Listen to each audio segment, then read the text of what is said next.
Hello friends, সবাই কেমন আছো বল? তো চলে এলাম তোমাদের সঙ্গে আবার একটা ব্লগ শেয়ার করার জন্য। আজকের হচ্ছে বিশ্বকর্মা পূজার স্পেশাল ব্লগ, অর্থাৎ বিশ্বকর্মা পূজার যে ব্লগটা শুরু হয়েছিল সেটা আজকে। যেহেতু রয়েছে বাবা বিশ্বকর্মা পুজো, তাই আমার প্রিয়তমাকে নিয়ে যাচ্ছি গ্যারেজে।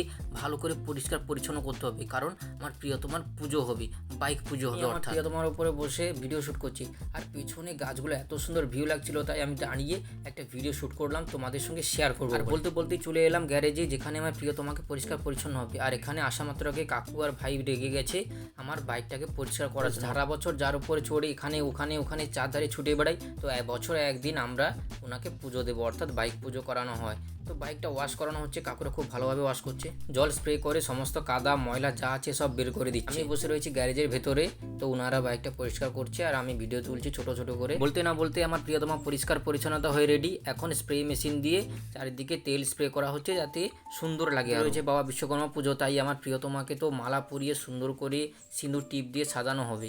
তাই আমি দোকানে আসার পথে মালা কিনেছিলাম।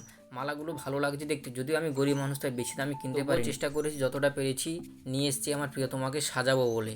তো মালাগুলো দেখতে অসাধারণ লাগছে, তো তোমরা কমেন্ট করে জানাবে মালাগুলো কেমন লাগছে। এই মালাগুলো দিয়ে সাজাবো বলতে না বলতেই আমার প্রিয়তমার পুজো হয়ে রেডি, মালা পরে একদম সুসজ্জিত হয়ে নতুন গার্লফ্রেন্ডের মতো দাঁড়িয়ে আছে। কোথাও ঘুরতে যাও, মনে হচ্ছে যেন আমাকে বলছে ডার্লিং আমার উপরে বসো, আমার উপরে চেপে কোথাও ঘুরে আসো। দেখো কত সুন্দর লাগছে, পরিষ্কার পরিচ্ছন্নতা হয়ে মালা পরে বসে আছে আমার প্রিয়তমা, অর্থাৎ দাঁড়িয়ে আছে। আর বলতে বলতে সন্ধ্যা নেমে এলো, আর বাড়ির পাশে একজনের বাড়িতে বিশ্বকর্মা পুজো হচ্ছিল, ওখানে গিয়ে কিছু বিশ্বকর্মা ঠাকুরের ফটো ওনাদের বাড়িতে প্রসাদ খাওয়ার নিমন্ত্রণ ছিল, তাই সব ছোটো ছোটো ভাই বোনেরা বসে বসে প্রসাদ খাচ্ছে। এখন ওরা উঠলে আমি বসবো খেতে। আমি বসে গেছি প্রসাদ খাওয়ার জন্য, আর তোমরা চ্যানেলটা সাবস্ক্রাইব করে দিও।